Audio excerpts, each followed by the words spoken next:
Your team meeting. Your strategy gets challenged. Loudly. Everyone turns to watch how you'll respond. The instinct? Match their volume. Defend harder. Prove you're right. That's the amateur move. Here's what Marcus Aurelius knew that most professionals miss. The louder they get, the quieter you become. These 5 phrases prove it, and they work Monday morning.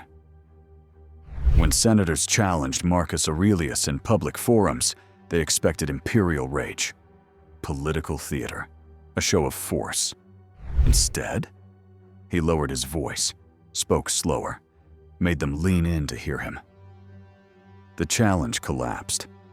Same principle when your boss questions your judgment in front of clients, or when that aggressive colleague tries to dominate the conversation. Volume isn't power, control is. First phrase, tell me more about that. 4 words that turn aggression into conversation. Your colleague interrupts your presentation. That won't work. We tried something similar last year and it failed spectacularly. The room goes quiet. They're watching to see if you'll get defensive, if you'll argue, if you'll lose your composure. Most people take the bait. They explain why this is different, why they're wrong. You pause. 2 seconds.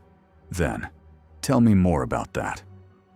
What specifically didn't work last year? Watch what happens. They have to explain instead of attack. You're still in control. You're just letting them talk first. And while they explain, you're learning their real concern. Not defending, not arguing, gathering intelligence. You've been in enough meetings to know this. The person asking questions controls the conversation, not the person making statements. Epictetus taught that the wise person listens more than they speak. When you say, tell me more, you're doing 3 things. You're showing respect, you're staying calm, and you're forcing them to move from attack mode to explanation mode. That's when their argument often falls apart on its own. This week, when someone challenges you, resist the urge to defend. Instead, tell me more about that. Then listen. Really listen. Second phrase, I need to think about that. 7 words that buy you strategic space. Your boss corners you after a meeting. I need you to commit to this new timeline. Can you make it happen by next Friday? Your gut says it's impossible, but they're standing there, waiting for an answer. The pressure's on. Say no, and you look uncooperative. Say yes, and you've just committed to failure. Either way, you lose. You don't answer immediately. You take a breath. I need to think about that. Let me look at the current workload and get back to you by end of day. You've just done something powerful. You haven't said no. You haven't said yes. You've claimed space to make a real decision instead of a pressured one. Marcus Aurelius wrote, "You have power over your mind." This is that power in action. At your level, you've learned that rushed decisions create expensive problems. This phrase signals something crucial. You're senior enough to control your own timeline. Younger managers feel they have to answer immediately to prove they're responsive. You know better. The Stoics called this the discipline of assent, refusing to be rushed into judgment. When you use this phrase, even aggressive bosses back off. They recognize they're dealing with someone who thinks before committing. Next time you're pressured for an immediate answer, I need to think about that. No apology, no explanation. Just claim your space. Quick question. What's the biggest pressure situation you face at work? Demanding boss? Aggressive colleague? Impossible deadlines? Drop a comment. I read everyone, and I'll show you exactly which of these 5 phrases works best for your specific situation. Third phrase, and this is the one that changed how I handle conflict. Help me understand your thinking. Your department head proposes a strategy you know won't work. Everyone's looking to you to speak up, to show the flaws, to protect your team from a bad decision. The old approach? You dissect their plan point by point. Show where it breaks down. Make your case. And you'd be right. You'd also create an enemy. You lean forward. Genuine curiosity. Help me understand your thinking. Walk me through how you see this solving the customer retention issue.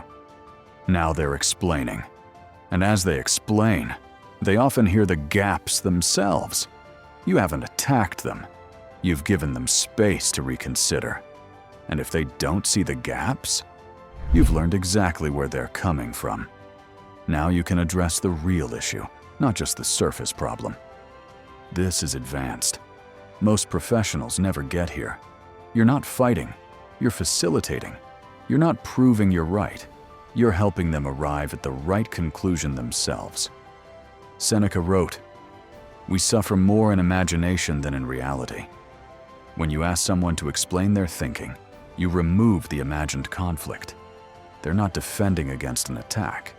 They're sharing their reasoning. That's when real collaboration happens. That's how you build influence without making enemies.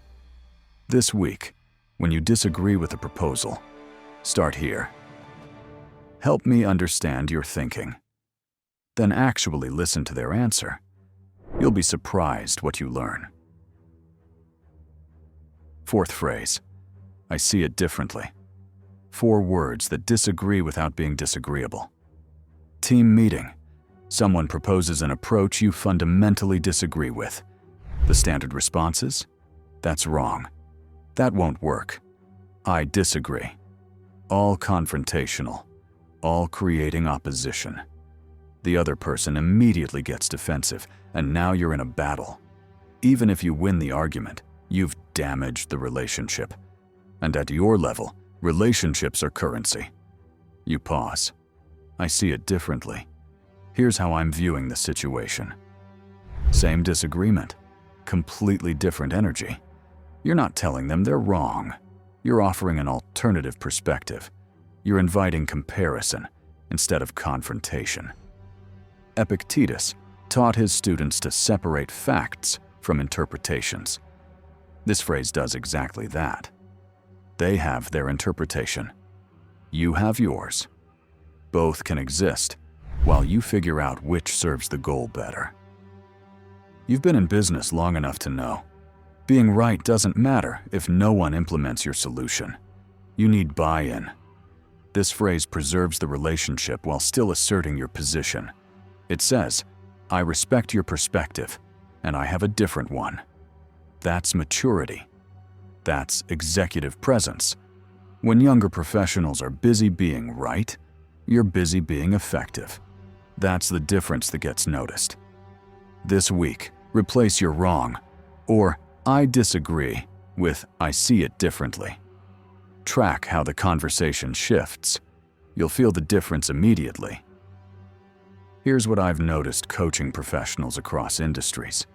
Those over 40 adapt these phrases faster than anyone. Why? You've already tried the loud approach. You've seen aggressive colleagues burn out. You're ready for something that actually builds a lasting career. One more phrase, and you'll have the complete system. Fifth phrase. What would success look like? 6 words that shift from problem-focused to solution-focused. Your team member comes to you frustrated. The project's behind schedule. The client's demanding. Resources are limited. They're venting about everything that's wrong, everything that's blocking progress, everything that's unfair. Most managers jump in with solutions. Here's what you need to do. They become problem solvers. But here's the issue. When you solve their problems, you train them to bring you more problems. You become the bottleneck. You listen. Fully. Then, I hear you. Given all these constraints, what would success look like? If we could solve just one of these issues, which would make the biggest difference? Watch what happens. They shift from complaining to thinking, from victim to strategist. You haven't dismissed their concerns. You've redirected their energy towards solutions. Marcus Aurelius practiced this daily. Focus on what you can control. This phrase embodies that principle. This is leadership at your level. You're not just managing tasks. You're developing people. When you ask, what would success look like? You're teaching them to think strategically, to prioritize, to focus on outcomes instead of obstacles. The Stoics understood that true power is restraint. You could solve it for them. But when you help them solve it themselves, you've built someone who doesn't need you to solve every problem. That's how you scale your impact. That's how you advance. Next time someone brings you a problem, resist the urge to fix it. Ask, what would success look like? Then let them build the solution. Look at the pattern. Every phrase does the same thing.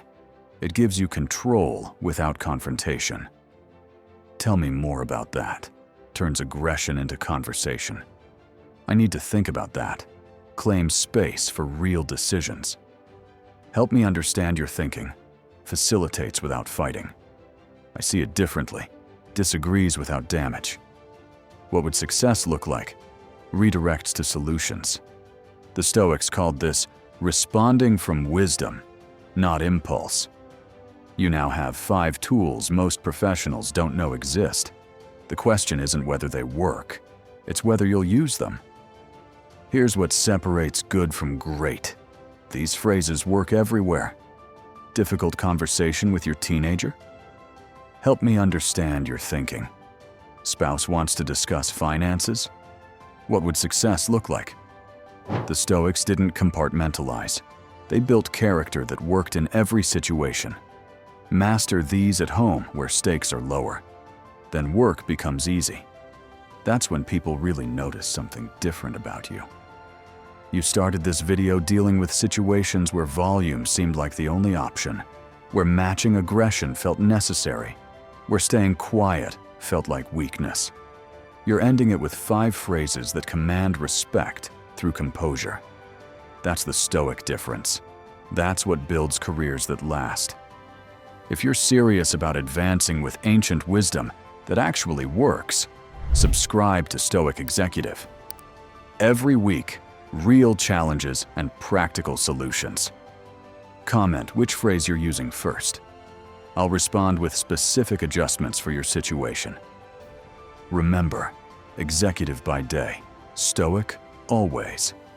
Now go show them what quiet confidence looks like.